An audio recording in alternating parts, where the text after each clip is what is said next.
आज मैं आपके साथ में शेयर करूंगी मैरीगोल्ड में ज्यादा से ज्यादा फ्लावरिंग कैसे ली जाए। जैसे कि आप देख रहे हैं मेरे प्लांट में कितने सारे फूल इकट्ठे ही लगे हैं। ये ऑरेंज कलर का मैरीगोल्ड है, देसी वैरायटी का। और यहाँ पर जो देख रहे हैं ये कटिंग से लगा हुआ हाइब्रिड वैरायटी का मैरीगोल्ड है। एक छोटे से प्लांट में, एकदम छोटा सा प्लांट है ये, मैंने जो चने की और सरसों के साग उगा कर रखे हैं उसी में लगा दिया है, जिससे कि मेरे प्लांट में किसी प्रकार का इंसेक्ट वगैरह का अटैक ना हो और पॉलिनेटर बहुत सारे आए। वैसे तो मैरीगोल्ड एक बहुत ही हार्डी पौधा है जिसमें फूल बहुत ज्यादा आते हैं, बहुत ज्यादा केयर की जरूरत भी नहीं पड़ती। लेकिन अगर कुछ बातों का ध्यान रखते हैं तो पौधा आपका बहुत टाइम तक आपके गार्डन में टिका रहता है। जैसे कि मैं बता रही हूँ कि ये देसी वैरायटी का प्लांट है, ये थोड़ा सा हाइट में ज्यादा रहता है। अगर आप इसका टाइम पर ट्रीटमेंट करते रहेंगे, देखभाल करते रहेंगे, तो पौधा जो है गर्मी तक बहुत आसानी से सरवाइव कर जाता है। सबसे पहला प्लांट, विंटर के जो प्लांट रहते हैं उनको सफाई बहुत पसंद होती है। अगर आपके गार्डन में पौधे के मिट्टी में इस तरीके की बीड्स वगैरह जर्मिनेट हुई हैं तो उनको आपको एकदम जड़ से निकालना है। आपको इस तरीके से उनको खींचना है जिससे कि वो जड़ से ही निकल जाएं। ऊपर से अगर आप इनको थोड़ा भी जड़ नीचे रह गई तो ये जो है प्लांट, जो घास रहती है ये जो है जगह बना लेती है और ऊपर से पिंच हो जाते हैं तो और भी ज्यादा इनकी रूट्स फैलने लगती हैं।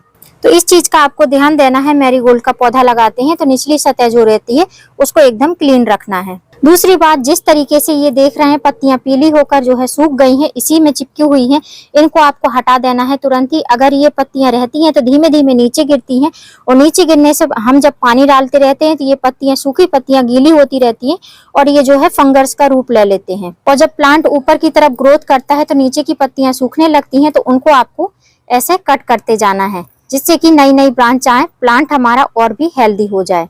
तीसरी बात, हफ्ते में एक बार आपको प्लांट की मिट्टी की गुड़ाई करना है। प्लांट की मिट्टी जितनी ही सॉफ्ट रहेगी, लूज रहेगी, प्लांट उतने अच्छे से रूट डेवलपमेंट करता है। तो अगर विंटर का प्लांट, कोई भी प्लांट है, तो हफ्ते में एक बार आप उसकी गुड़ाई करिए, जिससे कि मिट्टी अगर ज्यादा गीली हो जाती है तो उसकी मिट्टी को थोड़ी सी हवा मिलेगी और प्लांट अच्छे से रूट बना पाएगा। चौथी बात, बहुत ही इंपॉर्टेंट बात है, अगर आप इसका ध्यान देंगे तो आपके पौधे में भर भर के कलियां आएंगी, नई नई ब्रांच आएंगी। ये यहाँ पर आप देख रहे हैं ये फ्लावर जो है कट किया गया है, तो ये छोटे छोटे बच्चों का काम है। उसके बाद में इसको इस तरीके से कट किया है कि ऊपर की ब्रांच तो जो है, जो यहाँ से फ्लावर कट हुआ है, ये स्टेम जो है सूख गई है और नीचे से अब कोई भी विशेष ग्रोथ नहीं हो रही है। तो इस चीज का आपको ध्यान देना है कि जब भी फ्लावर कट करें तो आपको इस तरीके से कट करना है, यहीं से इसको हटा देना है। तो अब जो ये साइड से जो ब्रांच निकली थी, इसमें जो फ्लावर आ रहा है ये थोड़ा सा हेल्दी फ्लावर रहेगा और वो जो एक्स्ट्रा एनर्जी सक कर रहा था वो प्लांट जो है अब अच्छे से ग्रोथ करने लगेगा। पांचवी बात, अगर आपके प्लांट में एक ही ब्रांच है, उसको आप बुशी बनाना चाहते हैं, जैसे कि मेरा प्लांट है, ये जब मैंने लगाया था तो इसमें एक ही ब्रांच थी, ये कटिंग से लगाया हुआ प्लांट है। तो इसको मैंने बुशी किस तरीके से किया है कि जैसे कि आपको कोई नई ब्रांच दिखाई दे रही, जैसे कि ये पहले जब मैंने लगाया तो उसमें एक ब्रांच में इस तरीके से कली आई थी, छोटी सी कली थी, ये तो बड़ी हो गई है, तो उसको मैंने लगभग 2 नोड एरिया के नीचे से कट कर दिया था।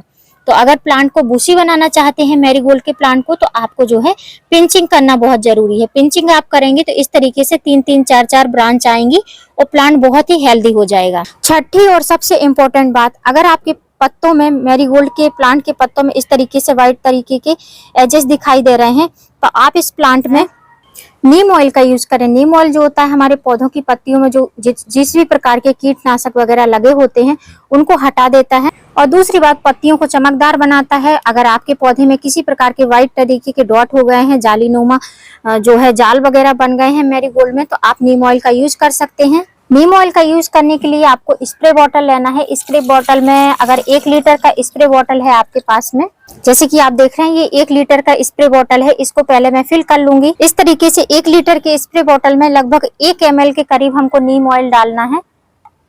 और उसके बाद में नीम ऑयल ऐसे घुलनशील होता नहीं, तो हमको 1 से 2 ड्रॉप जो है, कोई भी हमारा शैम्पू वगैरह है उसको हमको डाल लेना है। कोई भी लिक्विड सोप वगैरह हो उसका यूज आप कर सकते हैं। इसको मिक्स कर लेना है जिससे कि हमने जो दोनों ही चीज मिलाई है वो अच्छे से मिक्स हो। मैरीगोल्ड की पत्तियों पर देना है, फ्लावर पर बिल्कुल भी टच नहीं करना है इसको। अब एक चीज और है कि अगर जब आप इसको स्प्रे करते हैं तो आपको धूप में स्प्रे नहीं करना है, या तो अर्ली मॉर्निंग करना है 8 बजे से पहले पहले, धूप आने से पहले पहले, या तो धूप जाने के बाद में 4 बजे के बाद। नेक्स्ट पॉइंट कि हम मैरीगोल्ड में इतने ज्यादा फ्लावरिंग कैसे लें, तो मैं खाली एक ही फर्टिलाइजर बताऊंगी, उसी से आपके मैरीगोल्ड पौधे में बहुत सारे फ्लावर्स आएंगे ऑप्शनल भी बताऊंगी, अगर आपको दो में से कोई भी अच्छा लगे, जो भी आपके पास में हो उसका यूज आप कर सकते हैं, रिजल्ट आपको बहुत अच्छी मिलेंगे। तो सबसे पहला फर्टिलाइजर तो ये जो आपको मेरे हाथ में दिख रहा है ये है डीएपी। डीएपी नर्सरी वाले अपने पौधों में डालते हैं, मैरीगोल्ड के पौधे में, और इससे ढेरों फ्लावरिंग लेते हैं। डीएपी जो है आपको 40 से 50 रुपए किलो में आपको आराम से मिल जाएगा। ये कई सारे ग्रेन्यूल फॉर्म में आता है, कई सारे कलर्स में आता है। ये आपको ब्राउन कलर का दिखाई दे रहा है और एकदम मीडियम साइज के इसके दाने हैं। तो ये बड़े दाने में भी आता है, छोटे दाने में भी आता है। अगर आपके पास में बड़े दाने हैं, मेरी तरह जिस तरीके से मैंने वेस्ट मटेरियल में लगा है, लगभग 8 इंच का है ये, तो उसमें आप इसके 7 से 8 दाने दे सकते हैं। इस फर्टिलाइजर को देने के लिए आपको कुछ भी नहीं करना, इस तरीके से दाने डालना है और फिंगर से अंदर कर देना है, या आप जो है होल करके ऐसे दे सकते हैं और मिट्टी से ढक सकते हैं। उसके बाद में पानी दे देना है। और फ्रेंड्स, अगर आप डीएपी नहीं देना चाहते हैं तो आपको मैं दूसरा फर्टिलाइजर बताती हूँ। दूसरा जो फर्टिलाइजर है, ये जो फर्टिलाइजर है ये भी ऑर्गेनिक फर्टिलाइजर है, लेकिन ये जो है बोन मील है। बोन मील सब लोग कंफर्टेबल नहीं होते हैं डालने के लिए, कारण ये है कि ये जानवरों की हड्डियों का चूरे से बना होता है। तो यदि आप फ्लावर भगवान को नहीं चढ़ाते हैं, नहीं अर्पित करते हैं, तो आप जो है इसका यूज कर सकते हैं। अगर आप फ्लावर मेरी तरह भगवान को भी चढ़ाते हैं पूजा में, तो आप इस फर्टिलाइजर को इग्नोर कर सकते हैं। तो मैं जो है बोन मील का यूज नहीं करती हूँ, मैं डीएपी का ही यूज करती हूँ। यदि आप बोन मील का यूज करना चाहते हैं तो 8 इंच के गमले में 1 टेबल स्पून आप इसका यूज कर सकते हैं। आप फर्टिलाइजर देने के बाद में वाटरिंग देने की बात है कि वाटरिंग कितनी करनी है। मैरीगोल्ड को प्लांट को वाटरिंग बहुत ज्यादा पसंद नहीं होती है, बहुत ज्यादा चिपचिपी मिट्टी पसंद नहीं होती है। तो मैं 1 से 2 दिन छोड़ के इसमें वाटरिंग करती हूँ, बहुत ज्यादा पानी नहीं देती हूँ। अगर बहुत ज्यादा पानी हो जाता है तो ये नीचे से स्टेम जो है काली होकर गल जाती है और अचानक से हमारा प्लांट जो है डेड हो जाता है। तो इस चीज का आपको ध्यान देना है।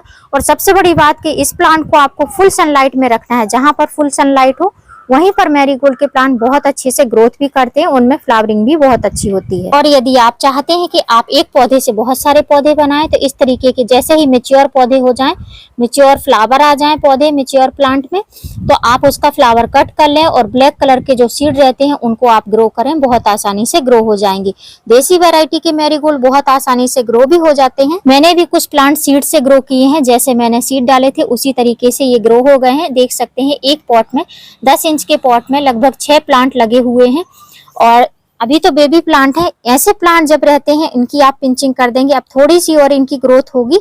जब इनमें 6-6, 7-7 पत्तियां हो जाएंगी, जैसे कि अभी देखिए 1, 2, 3, 4, 5 पत्तियां हैं, 6 से 7 पत्तियां हो जाएंगी और एक स्टेम ऊपर की साइड आने लगेगी। जब उसको आप पिंच कर देंगे तो आपको बहुत ही बूसी सा प्लांट मिलेगा। तो आगे वीडियो में जब भी किसी वीडियो को बनाऊंगी मैरीगोल्ड को, तो मैं इनकी ग्रोथ भी दिखाऊंगी, इनकी पिंचिंग भी दिखाऊंगी। अभी तो ये पिंच करने लायक नहीं है, अभी इनकी ग्रोथ जो है उतनी ज्यादा नहीं है, 4-5 पत्तियां ही आई हैं। जैसे ही थोड़ी सी और ग्रोथ होगी तो मैं इनकी पिंचिंग कर दूंगी। उम्मीद करती हूँ फ्रेंड्स वीडियो हेल्पफुल रहा होगा। वीडियो अगर हेल्पफुल लगा हो तो वीडियो को लाइक करना, सब्सक्राइब करना बेल आइकन के साथ।